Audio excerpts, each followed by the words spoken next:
The iron gates were cold, biting into my palm like a premonition. Blackwood Manor loomed above, a gothic silhouette against the stormy twilight sky. Its windows were dark, vacant eyes staring out at me like a predator sizing up its prey. This wasn't the quaint, charming countryside retreat I'd envisioned when I received the inheritance. This was a mausoleum, a place of shadows and secrets, and I was its unsuspecting captive. The lawyer, a thin, nervous man named Mr. Thompson, had been quite clear. The manor, with all its sprawling grounds and dark history, now belonged to Emily Windsor, sole surviving heir to her distant relative Archibald Blackwood. There were stipulations, of course. She had to reside within the manor for a year to claim full ownership. She couldn't sell the property for the next decade. And most curiously, she was forbidden from removing any of the staff currently employed there. As I stepped into the foyer, the air grew heavy, thick with the scent of dust and decay. Cobwebs clung to the ornate chandeliers, their crystals long since dimmed. Portraits of stern-faced men and women with hauntingly sad eyes lined the walls, their gazes following my every move. I shivered, a cold dread seeping into my bones. This place was more than just old. It was alive, pulsating with a dark, unspoken history. A tall, gaunt figure emerged from the shadows, his movements as silent as the grave. He introduced himself as Mr. Jenkins, the caretaker. His voice was a low murmur, almost inaudible, his face etched with time and a deep, unsettling sadness. He looked at Emily with an intensity that made her skin crawl, his eyes holding a lifetime of secrets, of things better left undisturbed. But Emily was here now, and she was determined to uncover the truth, no matter how terrifying it may be. Welcome to Blackwood Manor, Miss Windsor. I am Mr. Jenkins, the caretaker. If you need anything, please do not hesitate to ask. Days turned into weeks, each one colder and more unsettling than the last. Emily spent her time exploring the cavernous halls of Blackwood Manor, its silence both alluring and unnerving. The staff, a motley crew of aging servants, moved like phantoms, their voices barely above a whisper. They were polite, almost overly so, but their eyes remained guarded, their smiles never reaching them. It was as if they were bound by an unspoken pact, a shared secret they were unwilling to reveal. Mr. Jenkins, with his stoic face and watchful eyes, was an enigma. He seemed to materialize out of thin air, always there when needed, yet never intrusive. He knew every nook and cranny of the manor, every creaking floorboard, every whispered tale. I found myself drawn to him, his quiet strength a comfort in the unnerving silence of the house. Sometimes I caught him staring at me with a look of such deep sorrow, such profound understanding, that it took my breath away. One evening, as Emily sat by the fireplace in the grand library, a sudden gust of wind slammed a window open.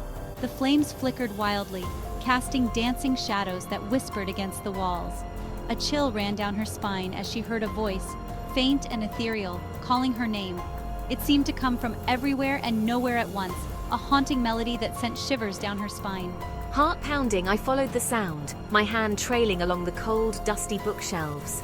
I stopped at a portrait, its gilded frame slightly askew. It depicted a beautiful woman with hauntingly familiar emerald eyes and raven hair that cascaded down her back like a waterfall. Her lips were parted in a silent scream, her expression a mixture of terror and despair. As I reached out to touch the painting, the voice grew stronger, a mournful wail that echoed through the silence of the library. Driven by a mixture of fear and morbid curiosity, Emily delved deeper into the manor's secrets. She discovered hidden passages concealed behind tapestries, dusty attics filled with forgotten treasures, and even a secret room accessed through a hidden panel in the library. The room was small and bare, except for a heavy wooden desk and a single chair.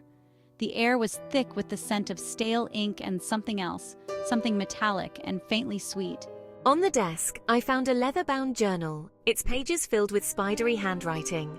It belonged to my ancestor, Archibald Blackwood, and as I delved into its entries, I uncovered a tragic tale of forbidden love, betrayal, and a family curse that had haunted the Blackwood lineage for generations. Archibald had fallen deeply in love with a commoner named Anya, a woman of unparalleled beauty and spirit. But their love was forbidden, deemed inappropriate by society and most importantly by Archibald's jealous brother Edward.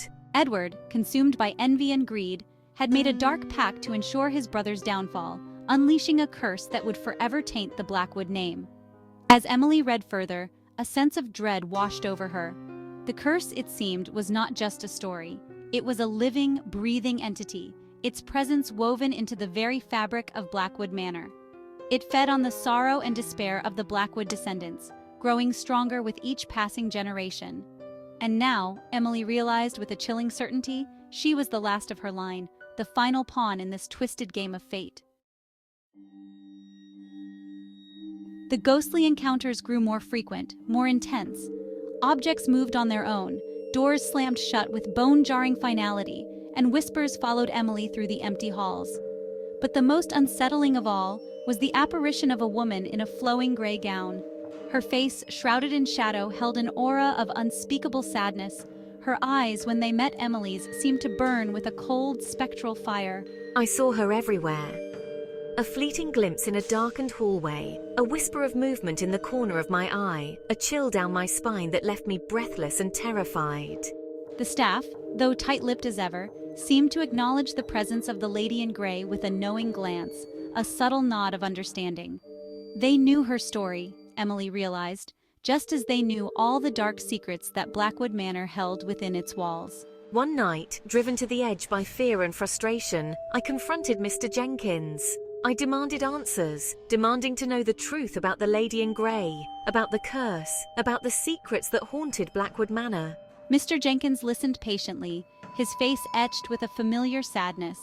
And then, in a voice barely above a whisper, he began to speak, his words unraveling the truth like a threadbare tapestry, revealing a history steeped in tragedy and despair. The lady in grey, Miss Windsor, was Anya, Archibald's forbidden love. Driven to despair by Edward's betrayal and Archibald's untimely demise, she took her own life within the walls of the manor, her spirit forever bound to the place of her suffering. The curse, Miss Windsor, was not something inflicted upon the Blackwoods, but rather something they carried within them, a legacy of pain and regret passed down through generations. Anya, Archibald, the curse, it all makes sense now, but what do I do? How do I break this cycle? Emily's heart raced as the weight of the revelation settled over her. The dark history of Blackwood Manor was now her burden to bear, and she was determined to find a way to break the curse, no matter the cost.